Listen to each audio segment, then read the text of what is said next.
त्या प्रकारे भेटी होत असतील तर मला असं वाटतं महाराष्ट्राला आनंद देणारा क्षणच आहे। बरं, निश्चित हा आनंदाचा क्षण असला तरी देखील भाजप त्याकडे कसं पाहतं?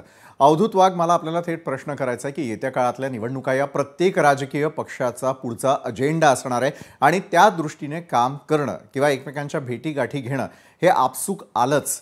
मात्र आज ज्या प्रकारे ठाकरे बंधूंची भेट आहे आणि दुसरीकडे संजय राऊत म्हणतात की केवळ कौटुंबिक भेट आहे, कौटुंबिक भेटीला इतका काळ लागत नाही आणि दुसरीकडे यामध्ये पहिली स्टेप जर आता उद्धव यांनी उचलली असेल आणि उद्धव ठाकरे थेट राज ठाकरेंच्या भेटीला गेले असतील तर सर्वत्र आनंदाचा क्षण असणं हे निश्चित आहे।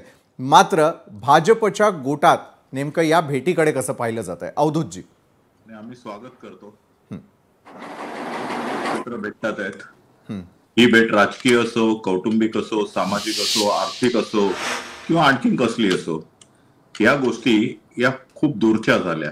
परंतु दोन भाऊ आहेत, blood is thicker than water म्हणतात। दोन भाऊ आहेत, सख्खे चुलत भाऊ आहेत। श्रीकांतजी आणि बाळासाहेब हे सख्खे भाऊ होते, प्रबोधनकारांचे दोन चिरंजीव होते। त्यांनी दोन मुलं आहेत।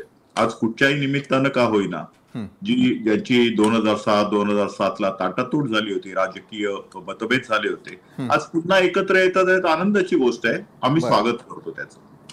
बरं, तुम्ही स्वागत करताय। कपिल ढोके, पुढचा प्रश्न आपल्यासाठी आहे। कपिलजी, एका बाजूला संजय राऊतांनी येऊन सांगितलं की ही केवळ कौटुंबिक भेट होती, मग कौटुंबिक भेटीच्या वेळेला आपापल्या पक्षाचे नेते मंडळी त्या ठिकाणी नेमके काय करत होते? कौटुंबिक भेट जर होत असेल तर दोन्ही बंधू एकमेकांना कधीही जाऊन भेटू शकतात ना।